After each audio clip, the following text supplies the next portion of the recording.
Hello and welcome back to another new edition of Windows and Current Affairs, and today is a very special episode because we're going to talk about a totally brand new idea or a booming idea that could enforce and empower tourism in Egypt. The One Piece Museum Tourism. It's a little project that starting to spark here in Egypt, and actually it is going to attract a percentage of tourists that are not supposed, not the frequent kind of tourists that come over and stay for a while inside Cairo and stay in hotels.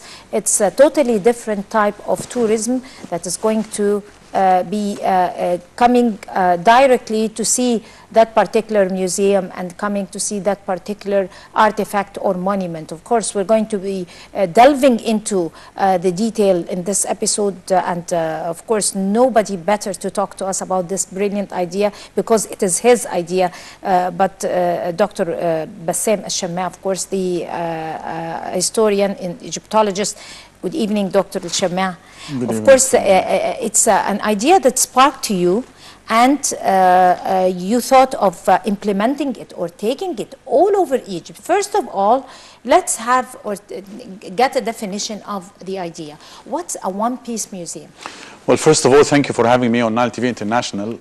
Always when we have new ideas or even new theories in Egyptology, we come and talk about it here. So today I'm introducing this idea of the one-piece museum to our authorities, to the tourists authorities, ministers, even anybody who's working on the service of this country.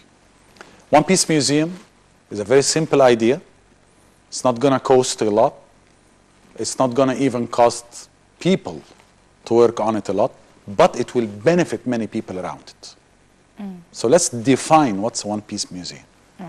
First of all, in all my travels and all my guidings and lecturing in the US or Great Britain or South Africa, I did not experience any museum of that sort, of that type that we are going to talk about. So if my information is correct, then this is going to be for the first time in the world that a country will do a project which will be widespread all over the cities and the governorates and the villages and the small cities and towns. A building which will take one piece of antiquities. Only one piece? Only one piece. But how long would it take the tour if it's only one piece? Then, I mean, tell me about the technique, even if there is a guide who is going to be accompanying the delegate of tourists. How is it going to look like? I mean, it's a little bit strange. Let me clarify more. Let us take a good example of what I'm trying to explain here. The Buhaira Governorate, a very important governorate in our country, in our beautiful Egypt. But many people wouldn't think of Buhaira as a touristic attraction spot, unless you are talking about Rosetta or Rashid, with its amazing open museum. The whole Rashid is an open air museum, with, of course, the history and the memory of the Rosetta Stela, which is, its original is in the British Museum in London, unfortunately. But how can I convince a tourist bus, a group of 30, 35 tourists, to get in a bus with a tour guide and a bus driver and drive from Cairo or from Alexandria towards Buhaira, where in Buhaira itself they're going to head to a place called Qom al-Hisn. Now, we all know Buhaira, we all know Rosetta, we all know Rashid, we all know this beautiful place, Damanhur, the beautiful Damanhur, the very important Damanhur. But very little number of us know where is Tell al-Hisn or Qom al-Hisn. So, why Qom al-Hisn in particular for the one-piece museum? Because in Qom al-Hisn, a one piece was excavated many years ago, and it is a one-off. It is a one piece which can change history. It's one piece which will make it a must for you to go through a 3 hours drive into a small beautiful village so that you can see this museum of one piece with the surroundings of the dilapidated temples and tombs and the other artifacts and the other antiquities around. So one, you're not going to only see the museum. You're also going to see the dilapidated temples, or even if there was a well-preserved temple or a tomb. That's important. But even if there was none, you will be very attracted to visit this one-piece museum, even if it was only the 1 hour or the 30 minutes that you're going to spend in this museum to see one piece. Why? Because of the historical importance and the archaeological importance of this piece. Let's take Qom al-Hisn as an example. In Qom al-Hisn, a stela was excavated many years ago. The stela is over 2 meters high. It's almost complete. And it is carved in some scripts. Our historians are telling us that this script, which is carved on Qom al-Hisn stela, is very similar to the scripts which is carved on the Rosetta stela. So now I have got something almost similar to the Rosetta stela which is in the British Museum. It's in, now today as we are talking, it's in the Egyptian Museum in Cairo, here in the Tahrir Square. So I'm going to take it out from that room, which nobody knows, very little number of people know that Qom al-Hisn stela is in the Egyptian Museum. And even if you enter the Egyptian Museum, there will be no arrow showing you to go where, to see this one-off Unless if I'm piece. accompanied by a tour guide. Yes, you are right. And this tour guide should know where the place. And to those who would like to visit, is going to the right. When you enter the building of the Egyptian Museum at Tahrir Square, go right, left, second room, left, the far corner on the right. We'll say it again. Enter the building, go right, left, second room on the left. Enter the far right-hand side corner. You're going to see the stela made out of stone and carved on it a script which is similar to the Rosetta stela. So you're going to tell me, so what? Why should I go for 3 hours drive to Qom al-Hisn so that I can see a block of stone, I can see it in the British Museum? For example, I will tell you because it is better than the Rosetta stela in the British Museum. In what way? In the archaeological and the historical importance. And to prove it even more, my dear, I will tell you two. I'm not going to enter into the historical background because, I mean, like I lectured 2 hours about it, so you can make a lecture about it for 2 hours. But I will just summarize it for you. Number one, the Rosetta stela, very important. I'm asking it to be back. Until the British will allow us to have it back, we can bring out the Qom al-Hisn stela and introduce it, or let's say reintroduce it to the world through that project of the One Piece Museum. I promote it touristically in a correct manner. Promotion. I tell the people about it. Can you imagine this stela on the t-shirt of Muhammad Salah during the World Cup? Can you imagine if you tell the people, come, Muhammad Salah will sign his shirt in Qom al-Hisn. Come and visit Qom al-Hisn. Come and visit the One Piece Museum. Come and visit Muhammad Salah. Like this, I'm saying. So, number one, Qom al-Hisn stela is older than the Rosetta stela, or the Rosetta stela. Rosetta stela is Ptolemy the 5th. Qom al-Hisn is Ptolemy the 3rd. 2.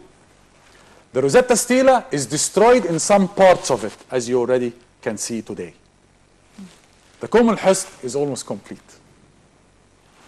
Amazing. To the point that the British Museum took the picture of Qom al-Hisn stela and superimposed it via computer on the picture of the Rosetta stela so that they can continue the Rosetta stela and they can see it when it was complete. How did it look like? So today, you can open the book of the Rosetta Stone, they call the Rosetta Stone of the British Museum. You see a picture of the Rosetta Stone complete. You've never seen it complete. I've never seen it complete. Nobody saw it complete in our 19th, 20th, 21st century. Why? Because when it was excavated, destroyed. And the missing pieces from the Rosetta Stone is not found until today. But if I tell the people, come and see the complete one, come and see the more ancient one and the more important one. Come and see how the Rosetta stela would look like if it would be complete today. And for all of this, you will take a bus for 2.5 hours drive to this place, beautiful place called Qom al-Hisn. What's the story of Qom al-Hisn? Why do they call it Qom al-Hisn? What is the meaning of Qom? And this is something, this is affiliated with the tour itself. But then we are going in that sense, we're going to be creating an alternative industry that is going to accompany that type of tourism, which is marvelous, which is amazing. We are going to be able to automatically promote for more stories that are related, that haven't been known to that type of, that much of percentage to people in the world. If you are going to take that type of tourism, which is the One Piece Museum, we're going to be taking or applying or implementing different types of promotion for many stories in our history. These are, different benefits out of this type of tourism. This is exactly the first sentence you mentioned, something like alternative tourism. And that's exactly the point. You know, some years ago, I was working as a tour guide with a British company, very famous British company, the most famous British company. I'm not going to mention the name. But they were doing this. They were doing something called Alternative Egypt. So you come and see Kumambo, Isna, Edfu, Luxor, Aswan, beautiful, gorgeous. Next time. I've seen the Karnak temples. But did you see Medinat Habo last time you were here? No. Let's put Medinat Habo in the alternative Egypt. Egypt Part 2, if you like to call it. So indeed, that could be involved in alternative Egypt, alternative new Egypt, something that you didn't see before. So we go to see that piece, and we go also to see Qom al-Hisn at the same time. So and Qom al-Hisn has got monuments, by the way. Right. So in that sense, the tourists are not going also to head over towards the Grand Museum only in Egypt. They're going to be acquainted with more other places that they haven't heard of before, which are almost the same, as much as popular or as much as precious as the Grand Museum, only we haven't worked on. I will even go more than this. I'm not exaggerating.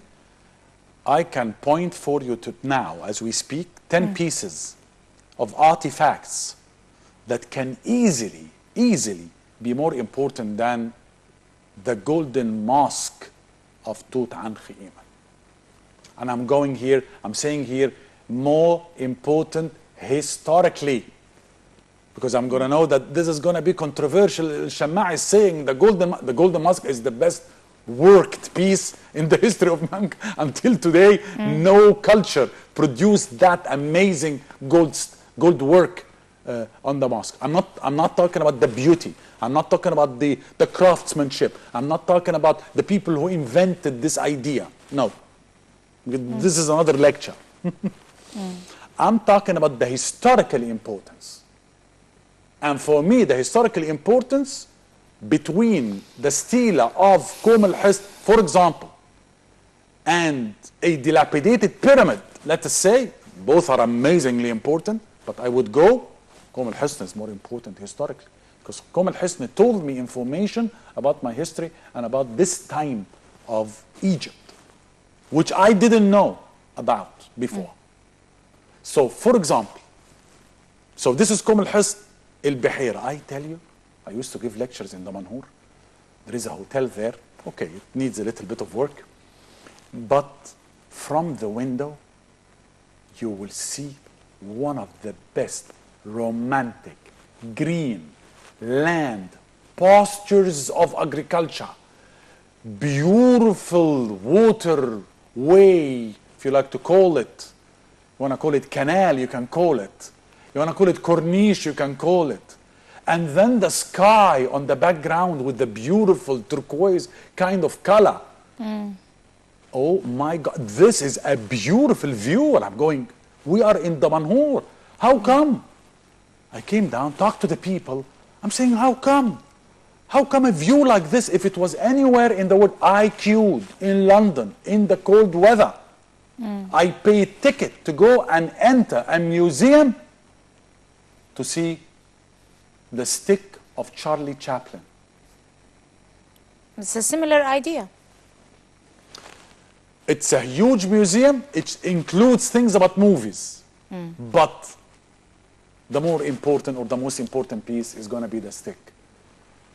I'm not saying anything. I'm saying the stick of the man was a genius and a comedian, and he was also a critic. All the Charlie Chaplin stuff, yes. The salutation. And I'm talking to you about a culture which people lived in Thebes at least 500,000 years ago. I'm not talking about, we are still saying 7,000 years. What's 7,000 years? We're still repeating this number. This is disgrace. Do not repeat 7,000 years of history. If Kent Weeks, this man, this American Egyptologist, said people lived in Thebes at least since 500,000 years, 500,000 years. And you're talking about, so the One Piece Museum is not only, it's not going to, for example, the pyramids. So as I took an example of the One Piece Museum in a place that you didn't know, I'm going to take you to a place that you know perfectly well and the people know perfectly well, but we are going to put One Piece Museum in it if you like. So you're going to tell me in front of the Great Pyramid of Khufu, what can rival this? What can make the tourist or even anybody who's interested in archaeology stand in front of Khufu, see this amazing building, the one surviving wonder of the world, the 2.3 million blocks of stones, the 6 million tons weighing building, the highest building in the world made by man until 1889 when the Eiffel Tower was built. What can possibly attract anybody in this area? I'm going to tell you the One Piece Museum. The One Piece Museum. I need you to elaborate more and talk about examples, successful examples of this type of tourism. You talked about a community, one place in Egypt. Tell me about, I know that you are a walking encyclopedia when we talk about archaeology and Egyptologists, but talk to me about successful working examples of that type of tourism that could work in a tangible way, that could promote more for history, promote more for tourism, and attract more tourists. And if attract it could more, be easy, I mean, as a destination also. Exactly, and if attract, I will continue, and if it attracts more tourists, that means it attracts more economy. Of course. It will attract more economy, it's going to make the people around this One Piece Museum work. And could also promote for more industry, like clothing industry, like publishing in the souvenirs, postcards. whatever you could say. Yeah. You know, we are talking about even food industry. The museum of postcards. Postcards museum. Food. Small shops. Selling galabiyas. If you around this One Piece Museum, there will be a community, as you already mentioned before air, a community of people from the place. Meaning, the Qom al-Hisn people will be very happy that this museum will be built in the middle of Qom al-Hisn. Why? Because there will be no unemployment. Imagine with me. I'm not dreaming. Imagine with me. And foreign currency also. Foreign currency. Imagine with me. Our Minister of Antiquities, tomorrow morning, in the news, surprise us all, we retrieved, we regained, we returned the statue of Hem Iyuno, the famous designer, architect of the Great Pyramid of Khufu. You're going to tell me, and why would you like to retrieve it? Why would Germany, how would you start this One Piece Museum for Hem Iyuno statue if Germany, if we can succeed in bringing it from Germany? Because there is only one statue for Hem Iyuno in the whole wide, huge, gigantic world. Only one statue. Only one statue. Hem Iyuno. More important than Khufu. Once again, more important than Khufu. Khufu but was it's not popular enough. Exactly. We could make it popular enough by the One Piece Museum. So that's another important factor. That's another important benefit. Thank you. Because nobody knew Qom al-Hisn. Now people are watching us, knew what is Qom al-Hisn. Exactly what is going to happen to the world if we did this One Piece Museum. Hem Iyuno. Come and see the pyramid. Thank you. Explain the pyramid. The tour guides. Perfect explanation. Thank you very much. Very charismatic. Introducing the whole history in a nice and a simple way. You've seen the pyramid? Yes.